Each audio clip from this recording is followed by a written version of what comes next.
नमस्कार, आप देख रहे हैं इंडिया सावधान न्यूज और मैं हूं आपके साथ अनुपमा खोबरे और रुक करते हैं खास खबरों की ओर। उत्तर प्रदेश के जिला बुलंदशहर में एक बार फिर से रिश्तों का कत्ल हुआ है। बुलंदशहर के शिकारपुर क्षेत्र में एक रिश्ते में लगने वाले चाचा ने मोहब्बत में नाकाम होने के बाद अपनी भतीजी को चाकुओं से गोदकर मौत के घाट उतार दिया। शिकारपुर पुलिस ने आरोपी के खिलाफ वादी की तहरीर पर मुकदमा दर्ज कर आरोपी को गिरफ्तार कर लिया है।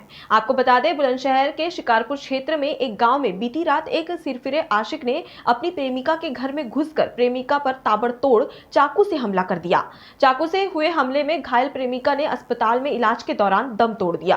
बुलंदशहर एसएसपी ने बताया कि ढिभाई क्षेत्र के रहने वाले एक युवक का अपने ही पारिवारिक रिश्ते में भतीजे के साथ प्रेम संबंध चल रहा था। आरोपी मृतिका का चचेरा चाचा लगता था। बीते दिनों 14 फरवरी को चचेरा चाचा और विवाहित मृतिका भतीजी घर से प्रेम संबंधों के चलते फरार हो गए थे, जिसके बाद दोनों पक्षों के परिजनों ने बैठकर दोनों को समझाया बुझाया और मृतिका भतीजी वापस लौटकर अपने बच्चों के पास अपने ससुराल आ गई। जब से मृतिका अपने प्रेमी आरोपी चचेरे चाचा को छोड़कर वापस ससुराल चली गई थी, तभी से आरोपी मृतिका पर बेवफाई का इल्जाम लगाकर बदनाम करने की बात कहता रहता था।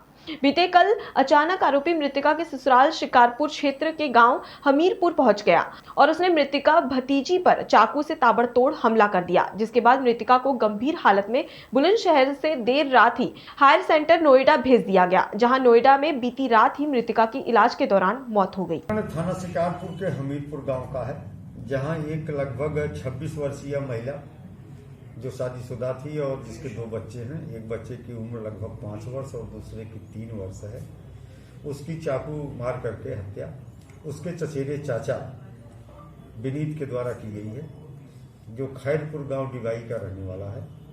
प्रकरण इस तरह का है कि चचेरा चाचा और भतीजी के बीच में अवैध संबंध काफी दिनों से थे और 14 फरवरी को वैलेंटाइन डे के दिन ये महिला अपने चचेरे चाचा के साथ घर छोड़ के चली गई थी अपनी ससुराल से और नोएडा में जाकर के एक दूसरी चचेरी बहन है, उसके सौजन्य से वहीं कमरा लेके दोनों रहने लगे थे।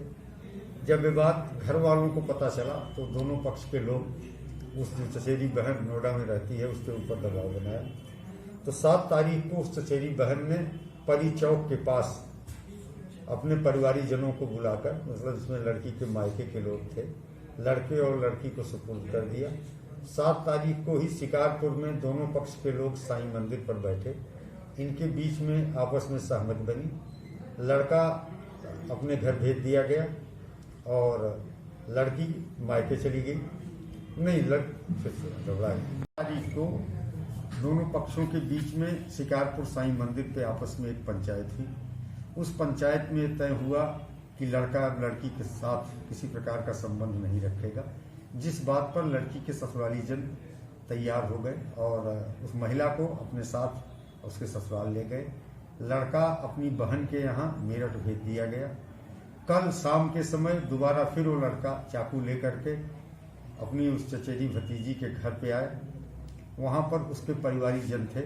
उन्हें देखने के बाद जब लोगों ने विरोध करने का प्रयास किया तो उसने प्रतिशोध में, उसका कहना है कि लड़की ने उसके साथ बेवफाई की है और इसी प्रतिशोध की पूर्ति के लिए उसने लड़की पे चाकू से कई वार किए, जिसके बाद इलाज के दौरान लड़की की रात में मृत्यु हो गई है। अभियुक्त को गिरफ्तार कर लिया गया है। उसके कब्जे से आला कत्ल चाकू जो था बरामद कर लिया गया है। फिलहाल के लिए इतना ही। खबरों में बने रहने के लिए देखते रहिए इंडिया सावधान न्यूज। नमस्कार।